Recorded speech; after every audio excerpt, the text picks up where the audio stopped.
দক্ষিণ চব্বিশ পরগনার কুলতলির মধ্য গুড়গুড়িয়ার সুন্দরবন সংলগ্ন এলাকায় বাঘের আতঙ্কে রাত কাটালেন গ্রামবাসীরা। বুধবার সন্ধ্যায় বাঘের তাড়া খেয়ে বাইক ফেলে প্রাণ বাঁচাতে দৌড় দেন দুই ব্যক্তি।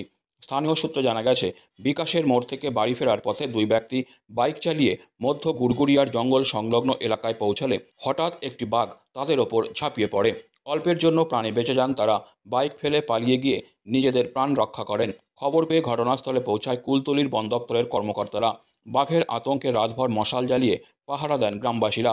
মধ্য গুড়গুড়িয়ার বাসিন্দারা আতঙ্কে ঘুমোতে পারেননি। স্থানীয় গৃহবধূ দোলন দাস ও অনিতা দাস জানান, ঘরের পাশে জঙ্গল, মাটির বাড়ি, বাঘের আতঙ্কে আমরা ঈশ্বরের কৃপায় বেঁচে আছি।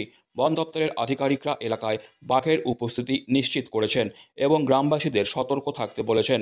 তবে বাঘটি এখনও জঙ্গলের মধ্যে কোথাও লুকিয়ে রয়েছে বলে ধারণা করা হচ্ছে। গ্রামবাসীদের মতে, আজমলমারি জঙ্গল সংলগ্ন মাকড়ি নদীর পাশের গ্রামবলিতে এর আগেও বাঘের দেখা মিলেছে, কিন্তু এমন তীব্র আতঙ্ক এর আগে কখনো ছড়ায়নি। এখানে এই পাশাপাশি জঙ্গল, একদম কাছেই জঙ্গল, আমাদের বাড়ি এগুলো একদম বাউন্ডারি কোলে বাড়ি।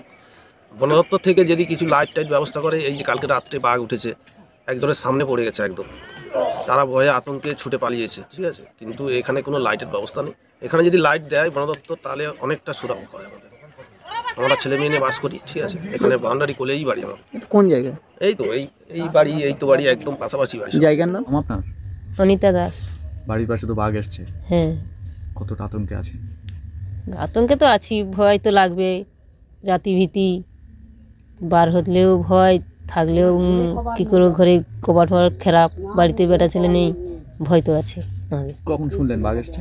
বাঘ এসে 7টার দিকে শুনেছি, কি 7:30। দুজন লোক বাইক নিয়ে যাচ্ছে, ওদেরই সামনে পড়েছে আর কি।